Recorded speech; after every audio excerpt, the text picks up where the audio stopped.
these dreams that stretch out across my heart like a field of desire, that glisten like drops of dew in the morning light, so hard to obtain, so hard to take hold of and pull close to, so hard to lasso and pull close to my reality. The burden isn't living it, it's bearing the tragedy of it all. Knowing what you want, knowing what you need, lies just beyond the forest and through the trees. But you seem just so close to being able to pull them into your reality, but you just can't. Today at school, the teacher asked me, when you grow up, what do you want to be? And I thought for a really long time. And I gave my answer with a big smile. When I grow up, I want to be a wizard, waving my wand, casting my spells, flying on a broom through the night sky, and resting in the day before my next big flight.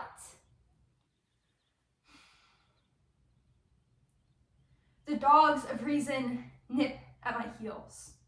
I shout commands and blow my whistle, but they still refuse to yield.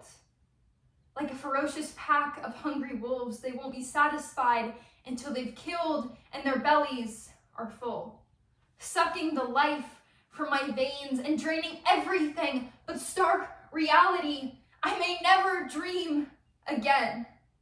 I will end up just as I had feared, an empty, lonely grown-up.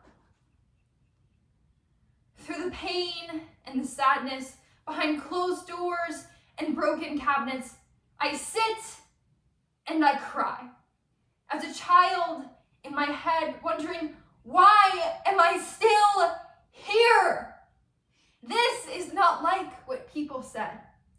They said to grow up and that everything would be all right, but everything is different than that. Nobody and their words were right. Because so often I'm fixated on distractions that pull me off course and get me lost on other side paths instead of trekking onwards towards my goals, aspirations, and destinations. It drives a person mad carrying around these bags of frustration. According to Walt Disney, that's the real problem. Too many people are afraid of growing up.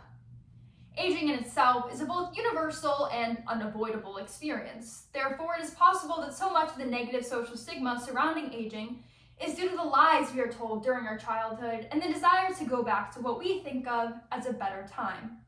I now present to you the time between then and now, including Growing Pains by Justin Farley, Innocence by Justin Farley, and When I Grow Up, I Want to Be by Colin Payne.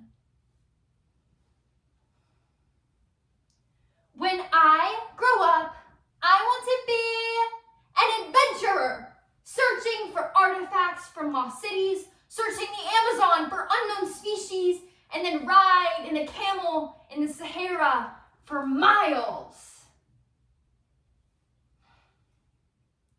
The kind of grown-up that I've read about as a child, swearing I would never become them, but I would stay free and wild, is closer than I thought. I thought that I would never slide down from the crescent moon that my mother had placed me upon. I'd never quit playing in the stars. I would never be deaf enough to not hear the tune of innocence still blaring through my heart. I'd live outside, high in the treetops, above the rules of stoplights and traffics and 9 to 5s, where fireflies dance and fairies dwell, and where my dreams are still possible. Little me is stuck inside of my head. And honestly, maybe it's for a reason, like that's just how it works or something. Or maybe it will be like this for every season from here on out. She sits in the corner of my mind and cries, shaking with the sobs that she couldn't let out because there's nobody to tell her, stop crying or I'll give you something to cry about. So now I gruel through the labor, day after day, counting the minutes, knowing there has to be another way.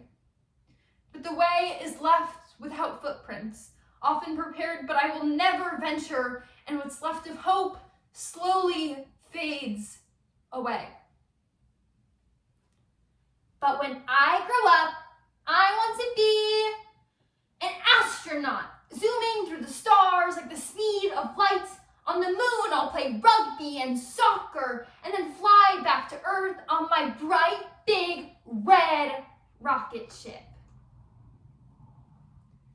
I thought that there would be maps to show me where to go, to find trunks full of treasure, together with adventure and dream. I'd kick off my shoes to sleep, wondering what excitement the next morning would bring.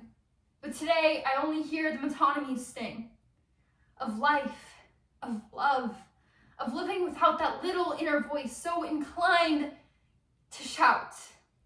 Holding back tears is so hard. For the one here and the one crying in the corner is still scared of what can happen to her, if they would ever see her. They were never actually gonna hurt her in any other way than verbally and also emotionally. But there's a demon inside of me that seems unable to be controlled, scoffing at my dreams, content to let my life pass me by, trampling on schedules and consistency, cursing meaningful causes.